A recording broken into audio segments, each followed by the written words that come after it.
E5. Carácter absoluto de la infraestructura y carácter relativo de la estructura. Analizaremos ahora las relaciones estructurales del modelo de superestructura de la figura 75. Reparemos en que el propósito de analizar estructuralmente al modelo implica el examen de los valores geométricos que se han afirmado sobre la infraestructura topológica, por ejemplo, de los nudos y enlaces. El objetivo del análisis procurará demostrar que tales valores geométricos son relativos, es decir, que dependen del contexto geométrico. Una vez demostrado esto, sacaremos las conclusiones analógicas que correspondan con la superestructura real. Comenzaremos por repetir la pregunta anterior. ¿En qué consiste el modo estructural? Y aplicar su respuesta al modelo de superestructura. Respuesta. Existe un patrón formal último que no puede ser descompuesto por reducción. La modalidad de una estructura es el modo como un tal patrón irreductible es reproducido en la arquitectura del sistema. Ante todo, recordemos que en el modelo de estructura de la figura 12, homólogo al de superestructura de la figura 75, el patrón formal es el cubo centrado. Para facilitar la explicación, hemos de suponer que el modelo de superestructura se basa en una modalidad cúbica, es decir, en un modo estructural determinante de que el cubo centrado se repita en toda la trama de la superestructura como patrón formal. Desde luego, se trata solo de un ejemplo didáctico, un ejemplo que nos permitirá calificar al modelo de superestructura también como estructura cúbica. Ahora bien, es indudable que el patrón formal es una cualidad esencial de la infraestructura topológica, o con otros términos, el patrón formal es una capacidad propia de la infraestructura, y por lo tanto, a priori de la estructura constituida sobre ella. ¿Cómo se comprueba ese carácter? Respuesta. Notando que el patrón formal es independiente de toda referencia espacial o temporal para existir. El cubo estructural de la figura 75, por ejemplo, está sostenido por un cubo infraestructural topológico. Este último, considerado abstractamente como el patrón formal del modelo de superestructura, será siempre un cubo independientemente del punto de observación o del momento en que se lo comprenda, es decir, independientemente de la perspectiva. Vamos a examinar la respuesta con mayor detalle. Según vimos, el cubo infraestructural topológico es el soporte esencial del cubo estructural. Esto significa que el cubo es el fundamento topológico sobre el que se afirma el valor geométrico más general, es decir, el acto de ser cubo estructural.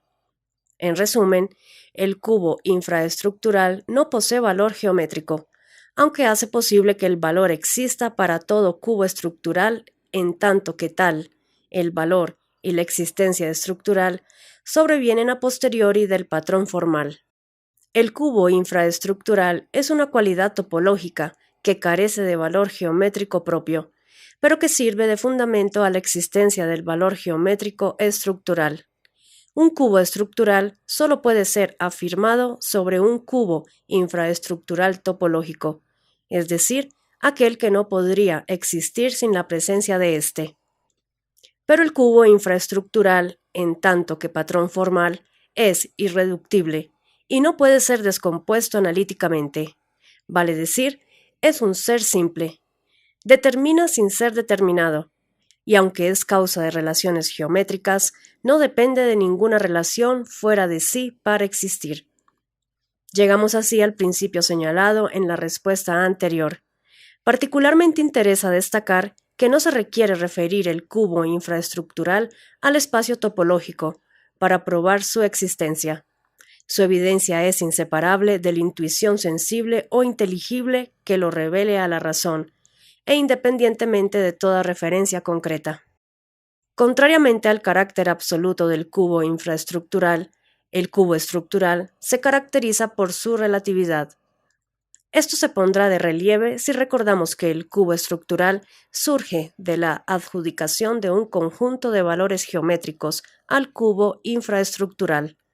Por eso puede ser descrito como si fuera un ser complejo y descompuesto en un conjunto de propiedades correspondientes. Pero tales propiedades son esencialmente relativas.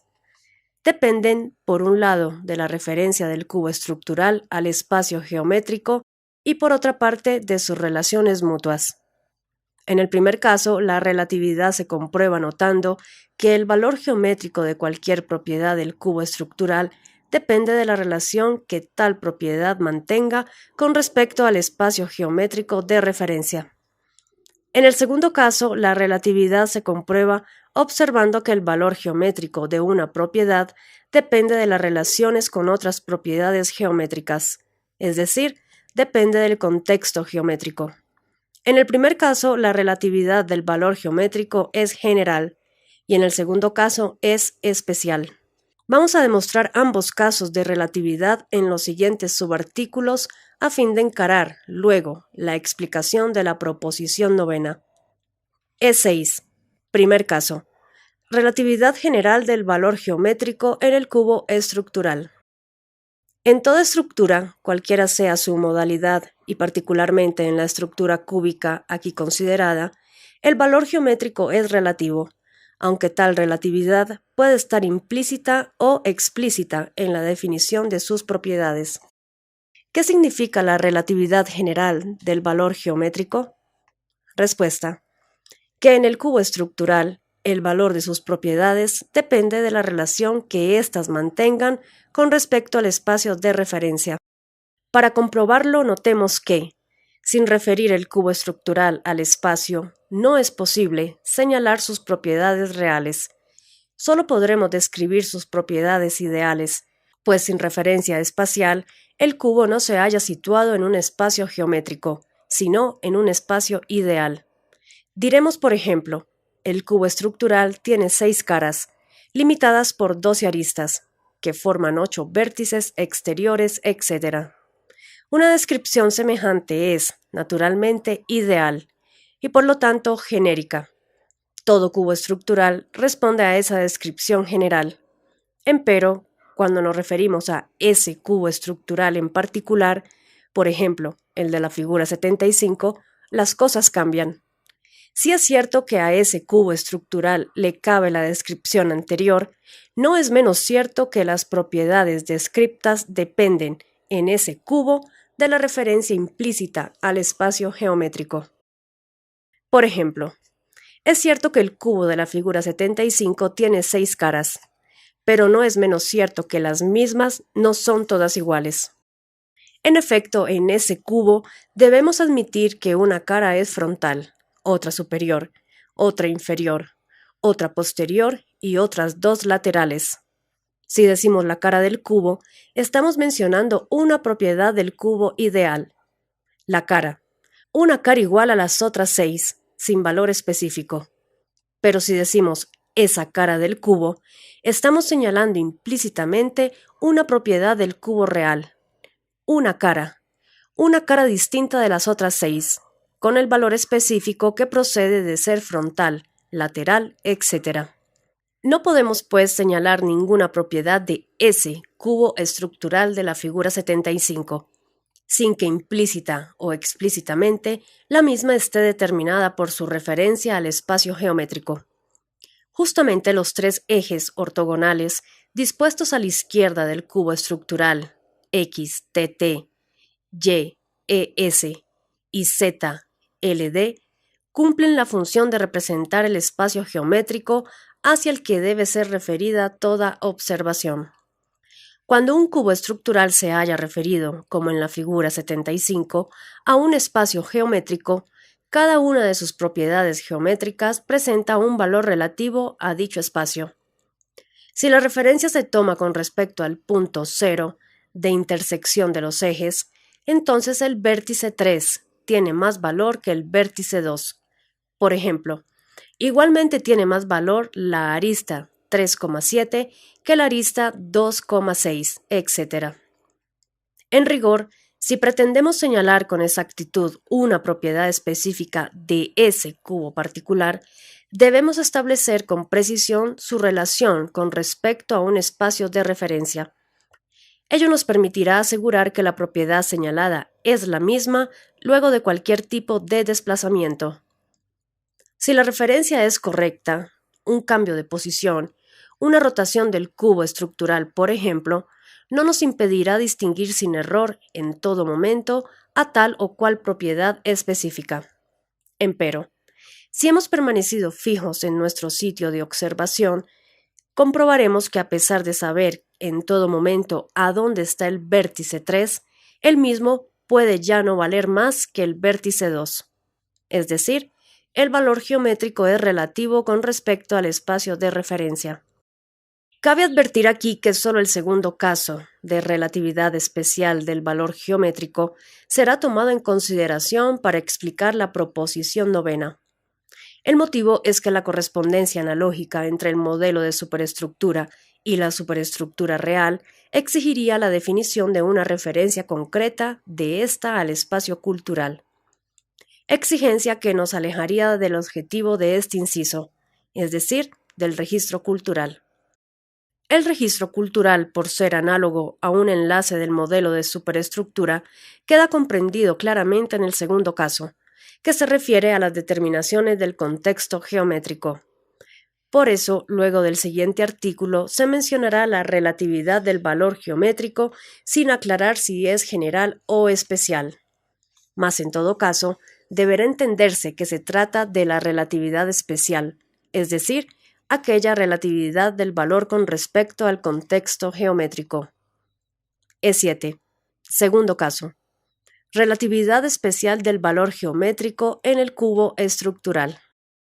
Aparte de la relatividad general que el valor geométrico de las propiedades del cubo estructural presenta con respecto al espacio de referencia, cada propiedad ve determinado su valor por su relación con todas y cada una de las restantes propiedades. ¿Qué significa, pues, la relatividad especial del valor geométrico? Respuesta: que en el cubo estructural el valor de cada una de sus propiedades está determinado por el contexto geométrico. Para demostrarlo, solo basta con señalar cualquier propiedad específica y analizar de qué depende su definición. De inmediato se comprobará que cuanto más detallada sea la descripción de la propiedad, tanto más ésta depende de las relaciones con las restantes propiedades. Señalemos, por ejemplo, el vértice 2. No se trata ahora de cualquier vértice, sino de ese vértice particular, el posterior superior lateral izquierdo. Ahora, si en principio lo distinguimos de los otros 7 vértices exteriores, porque el 2 es aquel que está formado por la intersección de 3 aristas de las caras posterior, superior y lateral izquierda, aun cuando solo digamos ese vértice y señalemos el 2 sin mencionar ninguna referencia, en verdad lo estamos identificando implícitamente por su relación con las 3 caras nombradas. El vértice y las 3 caras que lo forman están relacionados mutuamente de tal modo que siempre es posible identificar a cualquiera de ellos por su relación con las otras 3 propiedades. Aquí se ve ya, en su definición más elemental, la relatividad especial que el valor geométrico del vértice 2 presenta con respecto a las caras que lo integran. Es el único vértice formado por esas 3 caras, pero esta condición que causa su existencia revela su dependencia existencial. El vértice 2 solo puede ser tal por su relación simultánea con las 3 caras. O con más rigor, un punto solo puede ser vértice 2 si su relación con las caras posterior, superior y lateral izquierda del cubo estructural es tal que en él se intersectan sus aristas o lados. El valor geométrico del vértice 2 es, pues, esencialmente relativo. Depende de la relación de coincidencia en un punto de las 3 aristas que lo forman. Vayamos ahora un poco más lejos. Tratemos de definir con mayor precisión al vértice 2. Ello será posible si conocemos más detalles sobre el mismo, detalles que pueden obtenerse por medio de una descripción minuciosa. Empecemos, por ejemplo, destacando que el vértice 2 está sobre una línea diagonal que pasa por el centro 9 y por el vértice opuesto 8. Más, ¿qué hemos hecho aquí sino relacionar el vértice 2 con el centro 9 y el vértice 8? Continuamos. Por ejemplo, notando que uno de los lados del vértice 2 es común al vértice 1, otro es común al vértice 3 y otro al vértice 6. Más, ¿qué hemos hecho aquí sino relacionar el vértice 2 con los vértices 1, 3 y 6? Observemos también que los tres planos 1, 2, 3, 1, 2, 6 y 6, 2, 3 forman un ángulo poliedro rectángulo cuyo vértice es 2. Más, ¿qué hemos hecho aquí sino relacionar al vértice 2 con una medida angular? Etcétera, etcétera. Para completar la definición del vértice 2, se podrían agregar muchos detalles obtenidos de manera semejante. Sin embargo, lo importante no es mejorar la definición, sino comprender que cuanto más detalles agreguemos, tanto más relaciones estarán involucradas en el concepto. La relatividad especial del valor geométrico del vértice 2 consiste en depender de todas y cada una de sus relaciones con otras propiedades. El conjunto de relaciones que lo vinculan con otras propiedades constituye el contexto geométrico de cualquier propiedad, por ejemplo, del vértice 2. En el cubo estructural se denomina contexto geométrico al conjunto de propiedades efectivamente relacionadas con una propiedad determinada. Se comprenderá así la respuesta a la pregunta: ¿qué significa la relatividad especial del valor geométrico? Que afirmaba: en el cubo estructural, el valor de cada una de sus propiedades está determinado por el contexto geométrico. Si bien esta respuesta se demostró para el caso particular del vértice 2, el mismo análisis y sus conclusiones pueden aplicarse inductivamente al caso de cualquier otra propiedad del cubo estructural. La conclusión que debemos extraer del análisis es que, aparte de ser relativo, el valor geométrico debe aumentar de algún modo, si correlativamente se incrementa la complejidad del contexto geométrico. El de complejidad del contexto geométrico es un concepto cualitativo y cuantitativo a la vez. Cualitativo porque la complejidad de un contexto está determinada por el modo como las propiedades que lo componen se relacionan entre sí, y cuantitativo porque la complejidad de un contexto depende numéricamente del conjunto de propiedades que lo integran. Un cambio en la modalidad del entramado estructural puede causar un contexto cuya configuración sea más compleja. Un aumento del número de propiedades relativas a una propiedad determinada acrecienta indudablemente la complejidad del contexto. De cualquier modo, a mayor complejidad del contexto geométrico, más valor geométrico de la propiedad determinada. La cuestión se reduce ahora a interpretar qué significa la relatividad del valor, y especialmente cómo crece éste al aumentar la complejidad del contexto geométrico. E8. Significado de la relatividad especial de valor geométrico. Recordemos ante todo la advertencia hecha al final de E6. A partir de aquí se suprimirá el adjetivo especial para calificar a la relatividad del valor geométrico. Como en lo sucesivo, no nos referiremos jamás a la relatividad general, sin aclaración previa. No habrá posibilidad de confusión, y por relatividad deberá entenderse siempre que se trata de la relatividad especial. Planteada esta convención, indaguemos qué significa la relatividad del valor geométrico. Del subartículo anterior sabemos que, por ejemplo, el vértice 2 significa un valor geométrico, y que el mismo es relativo. Empero, indagar por el significado de la relatividad impone la explicación previa de la relatividad del significado. Como veremos, el significado y la relatividad son dos conceptos que están unidos causalmente, como la gallina y el huevo, sin que se pueda determinar jamás con claridad quién comenzó el círculo vicioso. Por supuesto, para estudiar este aspecto del problema del significado, debemos situarnos en la estructura cultural, parte derecha de la figura 75. Ahora bien, en la estructura cultural, un significado es análogo a un relieve sobre el horizonte de la significación continua. El relieve del significado, lo que el sujeto nota destacado con claridad, depende del contexto significativo de un lenguaje estructural. Pero el relieve del significado no es siempre el mismo, y desde luego varía de un pasú a otro. Vale decir, el relieve es relativo, presenta distintos grados de realce. ¿De qué dependen los grados de realce del relieve del significado?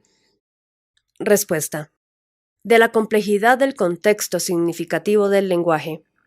Cuanto más compleja sea la modalidad de la trama estructural en cuyo contexto se note el significado, tanto más se destacará su relieve, tanto mayor será su realce. El relieve significado es la imitación de un concepto tajada. Su mayor realce corresponde directamente a una mayor comprensión del concepto, es decir, a la inclusión de un número mayor de elementos sémicos propios de la verdad del ente, esquematizada en la relación. Esto quiere decir que notar un concepto en un contexto de gran complejidad implica un gran relieve significado y una proporcional comprensión de la verdad del ente. A mayor complejidad del contexto estructural, mayor realce del relieve significado y mayor comprensión de la verdad. Para aclarar a qué nos referimos con mayor complejidad del contexto estructural, hay que remitirse al sistema simple de la figura 13. Un enlace y dos nudos, es decir, una relación entre dos principios. Pues bien, con respecto a tal sistema simple, el contexto estructural lo constituyen todas las relaciones que se conectan con sus principios. Siendo así, entonces, un aumento de complejidad del contexto estructural consiste en un incremento de las relaciones conectadas con sus principios. Pero de aquí no hay que deducir que la complejidad es una propiedad meramente cuantitativa, vale decir, que depende exclusivamente del número de relaciones conectadas con los principios comunes, pues además, la complejidad depende de la configuración contextual, es decir, de la modalidad de la trama. Naturalmente, el contexto significativo es aquella parte del contexto estructural cuyas relaciones responden a la modalidad de un lenguaje horizontal. De cualquier modo, comprobamos que los grados de realce del relieve significado dependen, en última instancia, de la complejidad del contexto estructural, es decir, del conjunto de relaciones conectadas a los principios comunes. Con otros términos, el relieve significado es relativo, porque está determinado por el conjunto de relaciones que constituyen el contexto estructural. Es evidente que, siendo el significado relativo, mal puede preguntarse por el significado de la relatividad. Sin embargo, el significado es relativo en la estructura cultural, y la relatividad por la que indagamos es la del valor geométrico de las propiedades del cubo estructural. Es decir, esta relatividad pertenece al modelo de superestructura. La solución que elimina la paradoja consiste en establecer una correspondencia analógica entre el significado, propio de la estructura cultural, y el valor geométrico, propio del modelo de superestructura, con lo cual la relatividad del significado queda circunscripta al contexto significativo, y la relatividad del valor geométrico queda limitada al contexto geométrico. Naturalmente, el contexto significativo resulta así ser análogo al contexto geométrico. Pero esto no es nuevo. Bien que se mire, no dejará de notarse que tal correlación ya fue descrita como correspondencia axiológica, cuando se estudió el segundo movimiento del objetivo macrocósmico de la finalidad del pasú. En la figura 73, por ejemplo, se ve que el pasú pone el sentido en el ente mediante la expresión. El sentido procede de afirmar la matriz esencial del designio, es decir, del acto que confiere valor cultural al ente y le hace emerger como objeto cultural.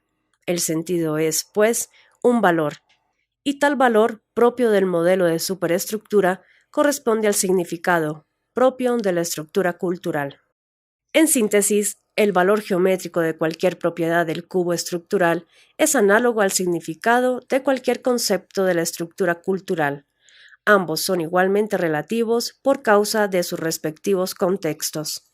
Esta correspondencia analógica entre el valor geométrico y el significado nos revela un aspecto fundamental para la comprensión de los objetos culturales y las superestructuras reales: los grados de realce del valor. Tal aspecto se pondrá de manifiesto si profundizamos en la analogía, vale decir, según se expuso en E7. El valor geométrico aumenta al crecer la complejidad del contexto geométrico, análogamente a como el relieve del significado aumenta al crecer la complejidad del contexto significativo. Pero, el aumento del relieve significado se destaca por sus distintos grados de realce. Ello implica que, análogamente, el aumento del valor geométrico se evidencia por grados de realce. Respuesta: en efecto. El valor geométrico posee un relieve característico para un contexto geométrico dado. Si la complejidad del contexto es mayor, el relieve del valor adquiere un realce proporcional. Con otras palabras, el valor, que es relativo y depende del contexto, exhibe en un aspecto esa ratio contextualis, esa razón que determina el contexto de propiedades relacionadas. Tal aspecto es el realce del relieve axiológico. El valor geométrico del vértice 2, por ejemplo, acrecienta su realce a medida que describimos nuevas propiedades geométricas relacionadas con él. Y el descubrimiento de nuevas propiedades equivale, como no podría ser de otro modo, a un incremento de la complejidad del contexto geométrico. El vértice 2 emerge entonces. Su sentido geométrico se torna más evidente, adquiere mayor realce, según se vayan clarificando sus relaciones con otras propiedades. El valor geométrico de una propiedad puede ser general o particular, según esté referido a todo el contexto geométrico o a otra propiedad. Más claramente, si una propiedad es examinada en contraste con el contexto, su valor presenta un grado de realce general. Si una propiedad es examinada con respecto a otra propiedad, su valor presenta un grado de realce particular. Por ejemplo, el valor geométrico del vértice 2 es general cuando enunciamos el vértice 2 del cubo estructural de la figura 75. En cambio, el valor es particular cuando afirmamos el vértice 2 tiene un lado común con el vértice 6. Es evidente, pues, que el valor particular presenta un grado de realce mayor que el valor general. Si enunciamos el vértice 2 del cubo estructural, su valor es general, porque lo determina todo el contexto del cubo. Pero en cuanto afirmamos la relación con el vértice 6, vemos al vértice 2 emerger del contexto general, con un grado de realce particular que lo destaca y lo pone en primer plano. El paso del valor general al valor particular supone en todos los casos su realce. Todos estos conceptos, como veremos enseguida, pueden aplicarse para interpretar a las superestructuras reales. E9. Proposición novena. La proposición novena enuncia la siguiente correspondencia. El contexto geométrico del modelo de superestructura es análogo al contexto axiológico de la superestructura real. En el artículo C se demostró que el contexto axiológico externo es análogo al contexto significativo interno, y en el precedente subartículo E8 vimos que el contexto significativo resulta así ser análogo al contexto geométrico. El contexto geométrico y el contexto axiológico son pues análogos, y no vamos a insistir en ello. El objetivo del presente subartículo será aprovechar tal analogía para interpretar de manera integral a la superestructura real, mediante el instrumento del modelo de superestructura. Para este fin emplearemos el cubo estructural de la figura 75, el cual representará un hecho cultural de la superestructura real. Siempre con referencia a dicha figura, analicemos cómo se constituye el hecho cultural. En principio, existen en los sitios numerados 1 a 9 otros tantos entes designados. De acuerdo al postulado esencial, hay que suponer que tales entes consisten en esferas estratiformes semejantes a las que muestra la figura 46. Con el primer movimiento, el PASU percibe los designios y los esquematiza en la estructura cultural como conceptos habituales. Es la correspondencia nociológica. Con el segundo movimiento, expresa el significado de los conceptos habituales sobre los entes de referencia. Es la correspondencia axiológica. Como efecto de la expresión, resultan afirmadas las matrices esenciales de los entes 1 a 9, de manera semejante al proceso representado en la figura 74. De acuerdo al postulado patencial, cada ente adquiere valor cultural y constituye un nudo de la superestructura. En cada sitio 1 a 9 hay entonces un objeto cultural y queda constituido un hecho cultural superestructurado. En principio, los 9 entes designados se encuentran distribuidos en el espacio físico, en la región B mayúscula del macrocosmos. Al recibir el sentido, al ser afirmadas sus matrices esenciales, un aspecto de los entes emerge más allá del umbral de sentido, en la región D mayúscula del macrocosmos. Ese aspecto emergente tiene la capacidad de la matriz esencial y es la apariencia cultural objetiva de los 9 entes. Tal apariencia cultural consiste en un conjunto de propiedades evidentes que, por lo demás, es lo único visible para el pasú.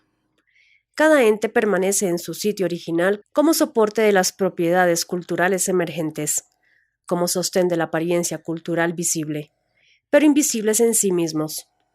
Los 9 entes conforman la infraestructura óntica del hecho cultural.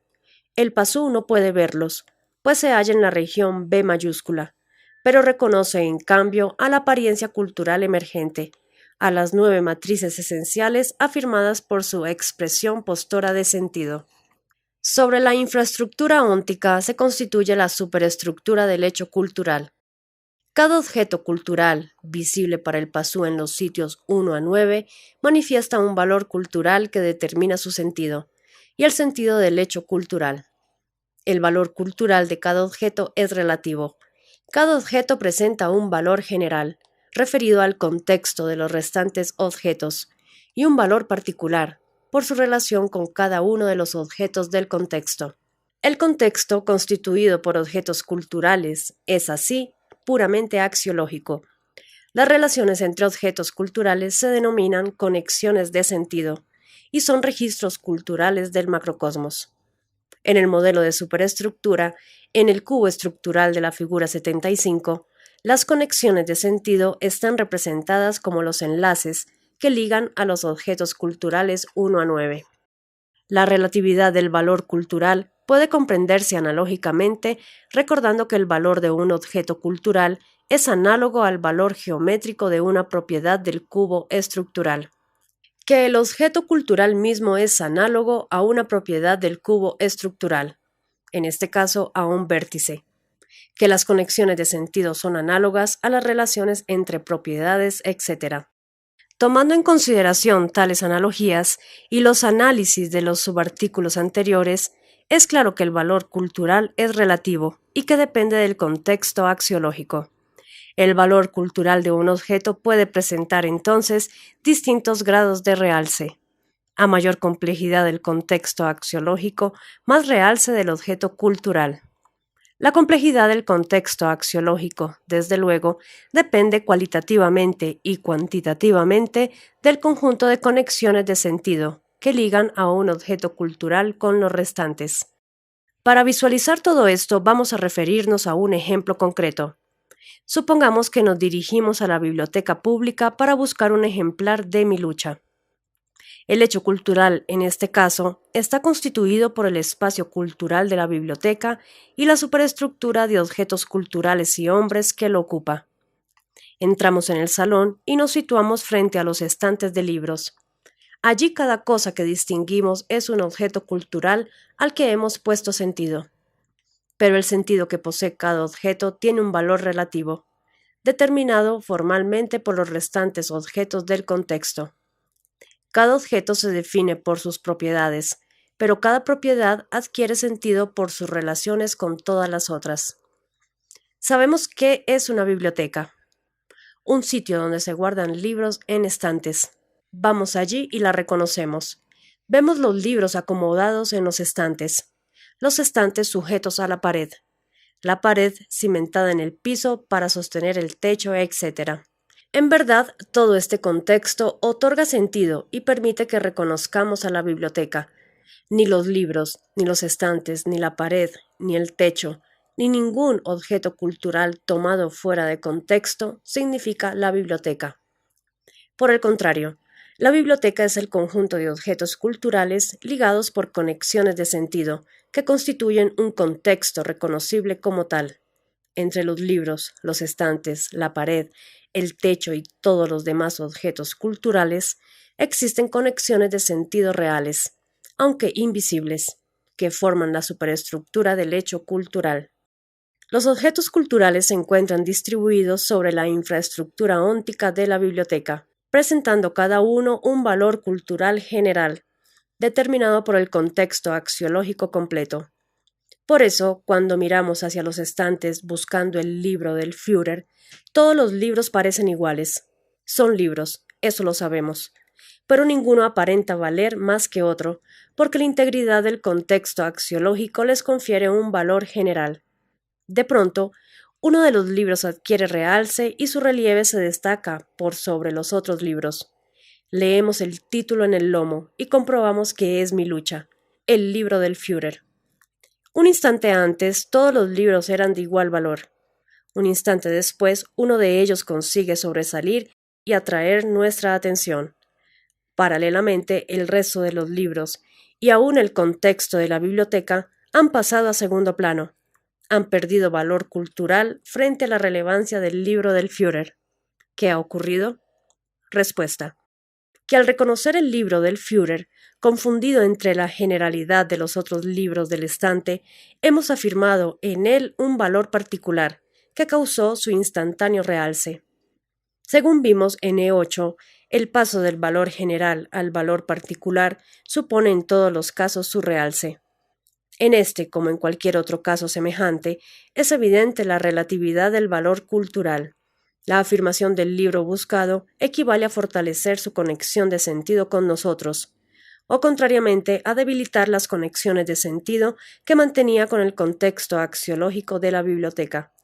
El mayor brillo del libro buscado va acompañado del deslucimiento del contexto. Paseamos la vista por el salón de la biblioteca y volvemos a mirar el estante con los libros. El fenómeno se produce nuevamente. El libro del Führer emerge y se coloca en primer plano frente a nuestra vista. Nos vemos entonces tentados a dudar de la relatividad del valor cultural. Ahora sabemos a dónde está. El libro buscado manifiesta un realce que abarca toda nuestra atención. Realmente este libro parece valer más que los otros, es decir, parece exhibir un valor cultural intrínseco que le permite descollar por encima de los otros libros. Naturalmente, un error semejante solo puede provenir del desconocimiento de que las conexiones de sentido determinan el valor de los objetos culturales. Pero tal error es frecuente, porque las conexiones de sentido son invisibles. Sin embargo, la relatividad del valor cultural queda de inmediato en evidencia. No porque nuestro libro pierda en algún momento su valor particular, sino porque es fácil comprobar que para otros no posee absolutamente ningún valor. Tal como a nosotros nos parecieron sin valor los restantes libros del estante, a otros le parecerán sin valor esos libros, incluyendo a nuestro valioso ejemplar. Observemos si no lo que ocurre cuando entra y se sitúa junto a nosotros Samuel Simon. Lo vigilamos por el rabillo y vemos que también está buscando en nuestro mismo estante. De pronto se detiene con visibles muestras de satisfacción. Algo ha llamado su atención. Sin dudas es el realce de un libro. Sin dudas es el libro del Führer. Nos adelantamos para examinar qué libro ha tomado y comprobamos con sorpresa que se trata de Cómo ganar dinero en la bolsa de valores. Para Samuel Simon, el libro del Führer no significa nada. Tiene el mismo valor que otros libros del estante.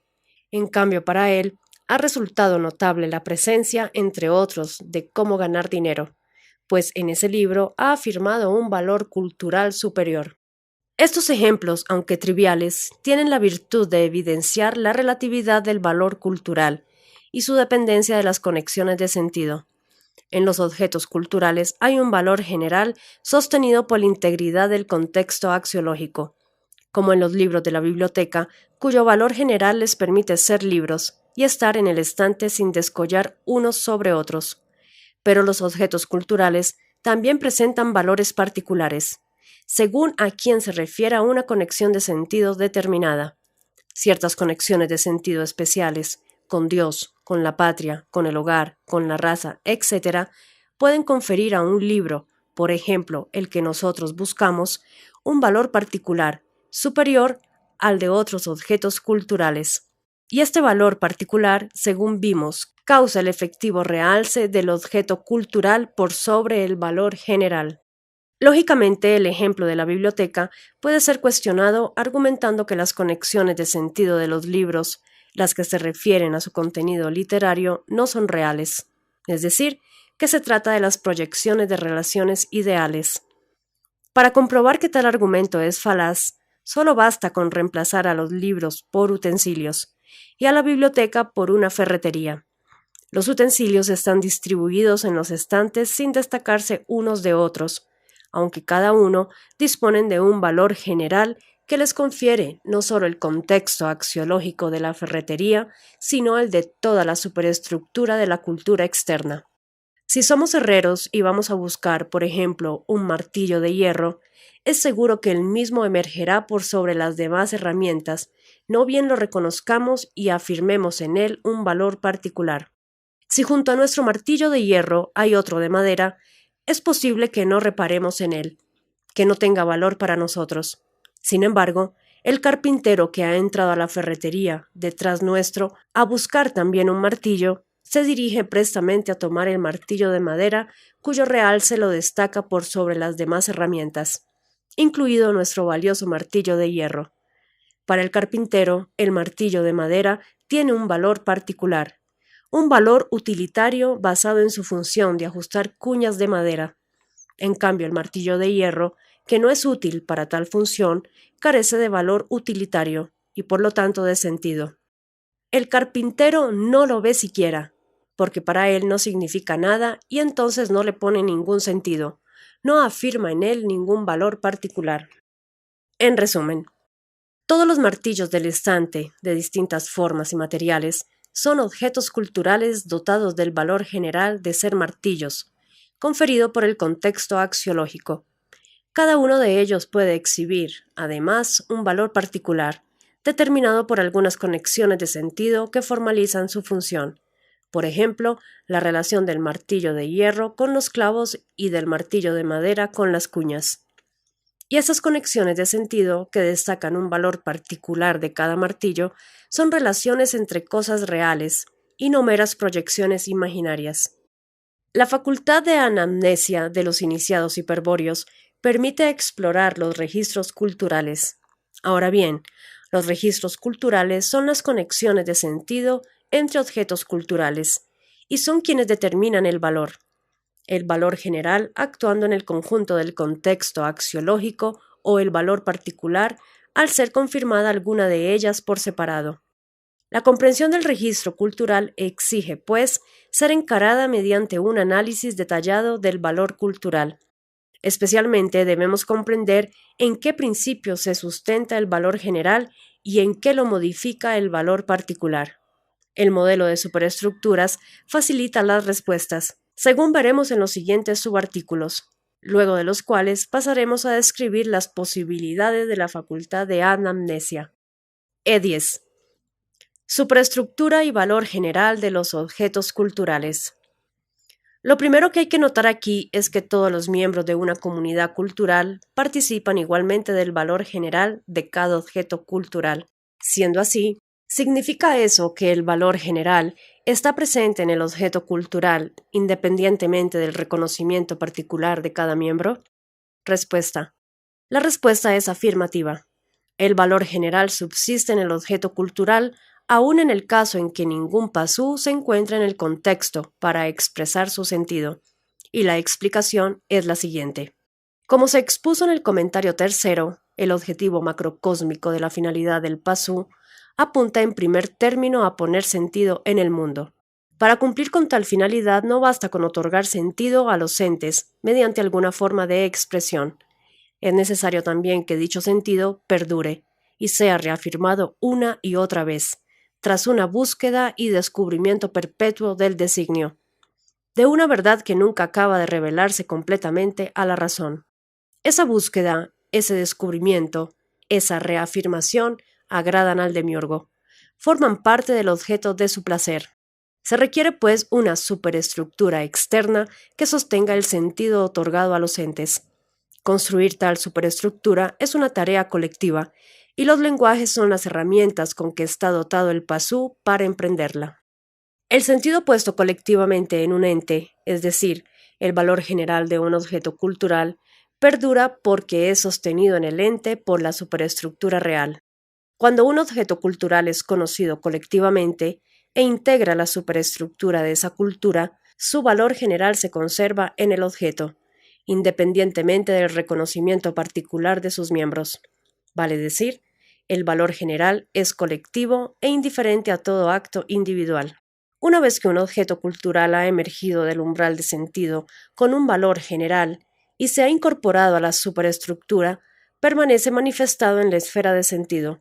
El valor general causa la evidencia colectiva del objeto cultural.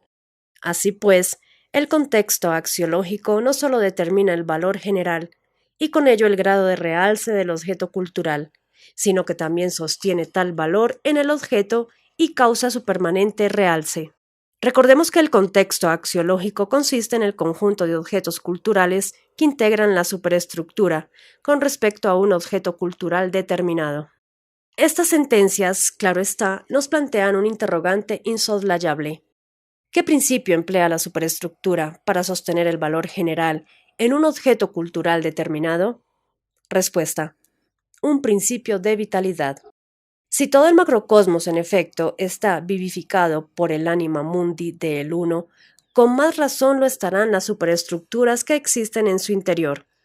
La comprensión de tal consecuencia, por ser lógica, no ofrece problemas. Pero la respuesta tiene un significado más preciso y requiere establecer con claridad una distinción en esa vitalidad indudable de los contenidos macrocósmicos. Vale decir, una cosa es la vitalidad óntica, que consiste en el impulso evolutivo que fluye desde el ser en sí del ente, y que por eso es un principio de vitalidad interior del ente. Y otra cosa es la vitalidad que sostiene al valor cultural, la cual se manifiesta a posteriori del ente designado, a partir del momento en que el PASU señala la matriz esencial y la descubre a la visión colectiva. Desde ese momento, cuando el valor general del objeto cultural es evidente para todos, actúa un principio de vitalidad exterior al ente que conserva la evidencia del valor cultural. Recordemos que a los arquetipos que actúan externamente los hemos denominado arquetipos psicoideos. La sabiduría hiperbórea distingue del conjunto de arquetipos psicoideos, egrégoros o mitos, a los arquetipos que solamente vitalizan las superestructuras, a los cuales denomina particularmente arquetipos astrales. Con este concepto podemos precisar el significado de la respuesta anterior. Respuesta: las superestructuras sostienen el valor general por efecto del principio de vitalidad astral. Naturalmente, la vitalidad astral es infundida desde el exterior del objeto cultural por el arquetipo astral de la superestructura, pero esta acción del arquetipo psicoideo astral ya la conocíamos. En el comentario 13, por ejemplo, dice: pero no debe creerse ingenuamente que las superestructuras son meras proyecciones de la estructura cultural interna del PASU. Por el contrario, las superestructuras poseen vida propia, son capaces no sólo de integrar al hombre en su complexión, sino de determinar su voluntad. ¿Cuál es la mente que, análogamente a la estructura cultural interna, anima a estas superestructuras externas? Respuesta: una clase de arquetipos universales denominados psicoideos o egrégoros. Si bien una superestructura puede ser el soporte de toda una cultura exterior, pues, inversamente, una cultura es la capacidad de una superestructura. Aquí nos estamos refiriendo a una forma menor denominada hecho cultural, que igualmente es la manifestación exterior de una superestructura.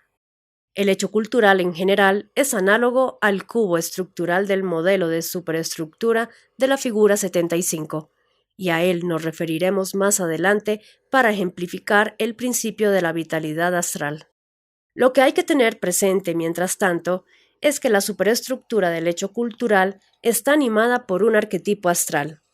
Con esta aclaración podemos ocuparnos de conocer mejor el principio de vitalidad astral y su efecto, la ley de conservación del valor general de un objeto cultural. El problema consiste en establecer cómo infunde el arquetipo astral su vitalidad al objeto cultural y cómo tal vitalidad conserva el valor general del objeto cultural. Comencemos por recordar algunos conceptos ya estudiados sobre el carácter energético de la emergencia del hecho cultural. Al hablar de emergencia del hecho cultural, estamos aludiendo implícitamente a movimiento, es decir, a un acto que en el macrocosmos es esencialmente energético. Esto ya lo habíamos dicho anteriormente. El hecho cultural, cual símbolo y emergente en la conciencia, figura 21, se dirige a la conciencia del demiurgo, es decir, a la esfera de sentido del mundo, región D mayúscula, guiada por su primera intención, el dolor humano. El dolor, o primera intención, es una nota energética del hecho cultural, incorporado dramáticamente en la trama exterior. El pasú o viria perdido cumple en grado sumo con el objetivo macrocósmico de su finalidad, pues el sentido que él pone en el mundo es el que más aprecia el demiurgo. Con otras palabras, en su actuación dramática, el hombre expresa un sentido intenso que tiene la dimensión del dolor. El dolor, que el hombre pone en un hecho cultural que lo incluye dramáticamente, es análogo a la primera intención que dirige a un símbolo I, hacia la conciencia. Ver figuras 21, 22 y 23. En un símbolo emergente I existe una referencia a sí mismo, que lo dirige hacia el umbral de conciencia. En un hecho cultural ocurre algo semejante, pues el dolor, puesto en juego por todos los hombres que integran su trama, dirige el sentido del drama hacia el umbral del sentido, de donde el hecho cultural ha de emerger como sentido del mundo o representación consciente macrocósmica. También dijimos que el pasú cumple colectivamente la función de ser la fuente de la razón del mundo. Es por su actividad postora de sentido que emerge la razón del mundo, es decir, el contexto axiológico, cuyas conexiones de sentido equivalen a las razones del objeto cultural, que los entes hasta entonces sumidos en lo universal adquieren existencia particular como objetos culturales y se integran en la superestructura del hecho cultural. Desde luego que si la emergencia del hecho cultural es un proceso energético, ha de existir en su extremo original una potencia activa que lo produce. Esta potencia es la que aporta el arquetipo astral, transfiriéndola desde el contexto axiológico conforme al principio de vitalidad astral. Podremos comprender el proceso completo si admitimos previamente la analogía entre el acto demiúrgico de plasmar y el acto humano de afirmar. El demiurgo plasma con su vox al ente al suponer el designio particular que termina la naturaleza arquetípica universal. Análogamente, el pasú afirma con su expresión a la matriz esencial del designio, poniéndole su valor general que lo transforma en objeto cultural. Es fácil ver que la afirmación es una especie de plasmación cultural del ente designado, o si se quiere, una confirmación de la matriz esencial del designio plasmado. El pasú, cuando afirma la matriz esencial de un ente designado, lo reconoce con sentido, porque simultáneamente también ha confirmado al contexto axiológico que lo determina. Esto puede interpretarse así. Al afirmar la matriz esencial, el pasú aplica en el ente, sobre la matriz esencial, una fuerza expresiva denominada dolor, la cual es conformada por el contexto axiológico y convertida en sentido. El ente, entonces, tiene sentido cultural y puede ser reconocido por el pasú porque ha emergido como objeto cultural. Si tal afirmación se ha realizado por primera vez, basta que el pasú demuestre la existencia del objeto cultural a los demás miembros de su comunidad cultural para que un valor general se conserve en el objeto cultural. El objeto cultural será desde entonces evidente para todos, pues toda la comunidad participa de su valor general. Como dijimos más atrás, luego de este reconocimiento colectivo, no es necesario una posterior afirmación, y mucho menos un permanente reconocimiento, para que el valor general se conserve. Ello ocurre de cualquier manera porque ha quedado registrado en la superestructura, más particularmente en las conexiones de sentido del contexto axiológico. Supongamos un objeto cultural que de esta manera emerge por sí mismo en el umbral de sentido y permanece manifestado, aun cuando ningún pasú o viria repare en él. Si esa fuerza modulada en sentido, que es el dolor, ha sido aplicada una vez por el pasú y ella causó y dirigió la emergencia del objeto cultural frente al pasú, ¿Cómo es posible que al cesar la producción de la fuerza, es decir, al no existir expresión ni proyección del signo, continúe la emergencia? Respuesta. Evidentemente ello solo puede suceder si al cesar la fuerza propia del pasú, ella es sustituida por otra fuerza idéntica. Tal fuerza es la que produce el arquetipo astral por medio de la vitalidad que infunde a través de las conexiones de sentido o registros culturales del contexto axiológico. Cuando cesa la fuerza individual del pasú, es decir, la expresión de su dolor, la misma es sustituida instantáneamente por un dolor colectivo equivalente, que sostiene la emergencia del hecho cultural. Con procesos idénticos, el arquetipo astral mantiene en emergencia el valor general de todo objeto cultural. En un objeto cultural determinado, las conexiones de sentido le transfieren una potencia activa que produce la fuerza sustituta, es decir, el dolor colectivo, que le permite conservar su valor general. Esa potencia activa no es otra que la potencia astral del inconsciente colectivo universal, o mundo astral profundo, región B mayúscula. El arquetipo astral canaliza la potencia astral a través de las conexiones de sentido sobre el objeto cultural, pero la potencia astral resulta entonces determinada por la capacidad de una matriz esencial, afirmada con valor general. Su manifestación energética, la energía astral, se conforma según la fuerza afirmativa, es decir, como dolor. Mas se trata ahora de un dolor colectivo, una fuerza sustituta del dolor expresado por el pasú. De cualquier modo, el dolor colectivo mantiene la emergencia del objeto cultural y conserva su valor general. Conviene refrescar el concepto de potencia astral y energía astral, releyendo la siguiente cita a continuación. El macrocosmos viviente está animado por el alma del demiurgo o anima mundi, la cual, análogamente a la potencia del alma del pasú, W o potencia anímica del microcosmos, dispone de una capacidad potencial para llevar adelante su plan.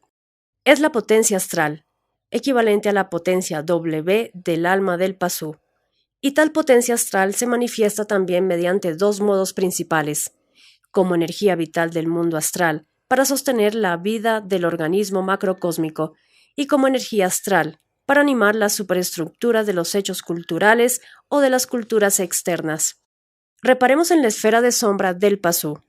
En tal espacio analógico del microcosmos subsiste la estructura cultural y ocurre la emergencia de los símbolos referidos a sí mismo.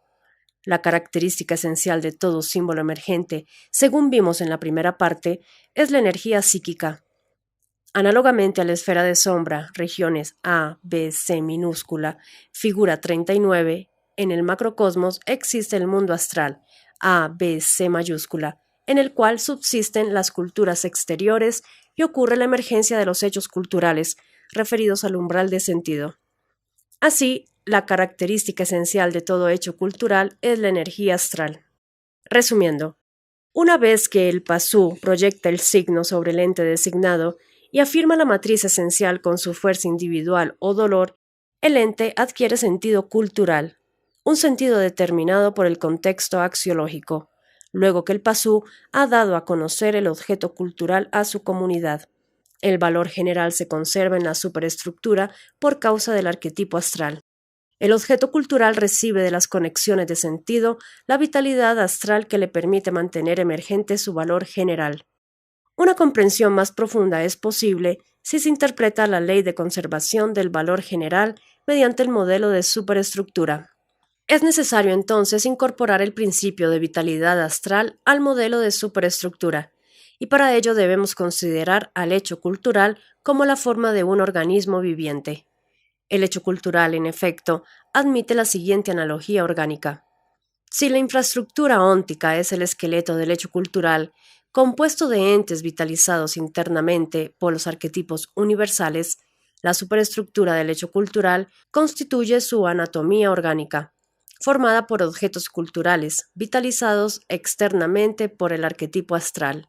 Vale decir, la superestructura del hecho cultural es análoga a un organismo vertebrado sobre el esqueleto de la infraestructura óntica. En tal organismo, los objetos culturales representan a los órganos propiamente dichos, en tanto que el conjunto de conexiones de sentido equivale al sistema trófico.